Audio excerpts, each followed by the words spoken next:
சகோதரர்களே மிக மிக ஆபத்தான பயங்கரமான விளைவுகளை உண்டாக்கக்கூடிய பாவம்.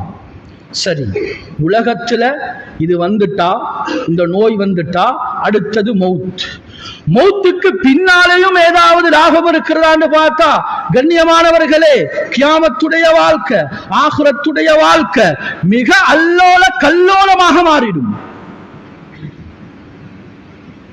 ஸல்லல்லாஹு அலைஹி வஸல்லம் சொன்னாங்க, மரர்து லைலத உஸ்ரிய பி, நான் இரா பயணம் போன நேரத்தில் ஒரு கூட்டத்தாரை பார்த்தேன். தண்ணூர் போன்ற ஒரு அடுப்பு, மேல் பக்கம் சிறுசாக இருக்கிறது, கீழ்பக்கம் அப்படியே அகலமாக இருக்கிறது. பயங்கரமான பிரமாண்டமான ஒரு குழி, தண்ணூர் அடுப்பு. ஆண்களும் பெண்களும் அதிலே உரியானன் ஆடைகள் இல்லாமல் வந்து விழுந்து கொண்டிருக்கிறார்கள். பயந்து போய் ஜிப்ரீலிடம் கேட்டேன், மன் ஹவுலா யா ஜிப்ரீல், ஜிப்ரீலே இவர்கள் யார் என்று கேட்டேன்.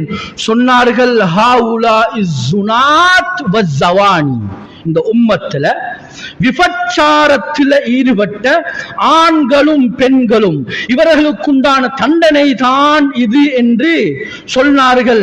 கண்ணியமானவர்களே, சொன்னார்கள் ஸல்லல்லாஹு அலைஹி வஸல்லம், அவர்கள் அதிலே விழுந்து அந்த நெருப்பு கங்குகளிலே பொசுங்கிக் கொண்டிருப்பதை நான் பார்த்தேன் என்ற கருத்தை கூட ஸல்லல்லாஹு அலைஹி வஸல்லம் அவர்கள் தெளிவுபடுத்தி இருக்கிறார்கள். என்றால் கண்ணியமான சகோதரர்களே, இந்த பாவத்தை நாம் நினைக்கவும் கூடாது. முதலாவது வகையும் தான், இரண்டாவது வகையும் தான். ஒரு பொழுதும் சகோதரர்களே நாம் நினைக்கவும் கூடாது, நெருங்கவும் கூடாது. ஏன்? குர்ஆன் சொல்கிறது விபச்சாரம் செய்ய வேண்டாம் என்று சொல்லவில்லை.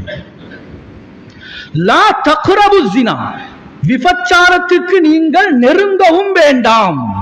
அதனால தான் சமகால சில அறிஞர்கள் சொல்வார்கள், இந்த இரண்டாவது பகுதி நான் சொன்னேன், இந்த இரண்டாவது பகுதிய அஸ்பாபு தியாசா என்று சொல்வார்கள். ஒரு ஆண், ரோஷம் இல்லாத ஒரு ஆணிடமிருந்து தன்னுடைய மனைவிமார், தன்னுடைய பெண் குழந்தைகள் இந்த சமகாலத்தில் வெளிப்பட்டிருக்கக்கூடிய அல் முவாசலாத் அல் ஹதீசியா, சமகால இந்த தொடர்பு சாதனங்களின் மூலமாக லேசாக இந்த பாவத்தை அழகாக செய்யலாம். இந்த 6 விதமான உறுப்புகளின் மூலமாக. கண்ணியமான சகோதரர்களே, நாம்